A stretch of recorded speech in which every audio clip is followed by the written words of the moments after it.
Üzerine Osmanlı İmparatorluğu'nun kuvvetleri ve Haçari kuvvetleri, bu bölgenin kuvvetleri o kelaya yardım eden büyük bir destan haline gelmiştir ki bugüne kadar 25-26 tane değişik versiyonu var. Edebiyatının, özellikle Kurmancı edebiyatının kurucu unsurlarından biri olması ve çok değerli şiirleri vardır.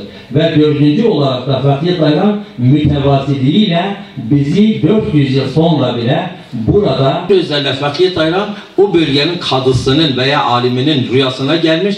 Demiş ki kardeşim müküslerle şantistler kavga etmesinler benim cenazem üzerine. Ben onları benim cenazemi başka tabuta koyun. Benim cenazemin ağırlığı kadar da bir şeyi başka bir tabuta koyun. Bir tanesi müküsler alsın, bir tanesi şantistler kalsın. Evet ya, ez ve fakih uçame şehida. Evet bu nişanet götüremenim. Döna persi lehefkife khamahu. چما توقی بدرد می نزانی ندل شادو خدان کیفو کنم از آخش دست چاو غزالان کس به حاله من نزان عاشق بجناز شفالم کس به حاله من نزان خسته حالم پر ضعیفم کس حاله من نزان ay dile men ay dilo. Son dönemde bunun Fakih Tayran'la ilgili eserlerde olduğu gibi medeniyet dünyamızın diğer parçaları olan bazı Kürt klasiklerini de Kültür Bakanlığı üzerinden basım süreci de var. Onu da aslında merak ediyoruz.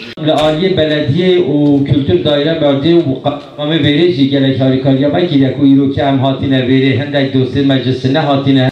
Büyük akademik çalışmalara şu anda adım atmış olduk ve ben şu an gerçekten de 100. yıl üniversitemize, Büyükşehir Belediye'mize çok teşekkür ediyorum. Artık çok daha akademik çerçevelere oturtmamız gerekiyor ve yaymamız gerekiyor. Fakih Tayran'ı birinci çalışması oldu bu akademik büyük çalışma. Daha da büyütmek lazım, seriler haline getirmek lazım. Başka illerde de bunu yapmamız gerekiyor. Başka üniversitelerde de bunu yapmamız gerekiyor. Üst lisede afet ama liyafa devam edelim. Ablacığım bir geriye gelebilir misin? Teşekkür ederim.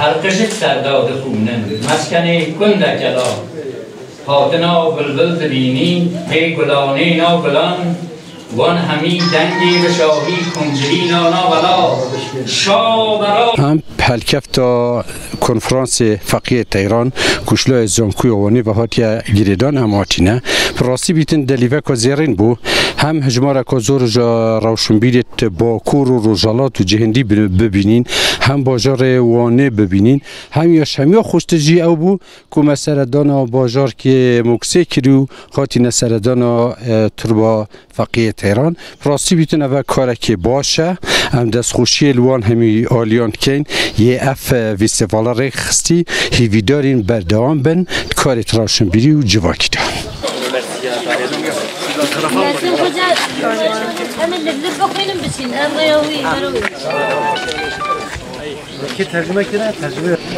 Anlaşılan şu ki sözlü Kürt edebiyatından ziyade Fakih Tayran aslında yazılı Kürt edebiyatı üzerinde de epey eserler vermiş. Bunları yeni keşfediyoruz. Fakih Tayran'ın üslubunu keşfediyoruz. Fakih Tayran'ın yaşadığı coğrafya, yani şu an Müküs'te olduğumuz için buraya geliyoruz. Mezarını ziyaret ettik. Bundan sonraki bütün çalışmalarımızda yine Fakih Tayran'la ilgili çalışacağız. 4. bir sempozyumun, 5. bir sempozyumun daha düzenlenmesini beklerim ben.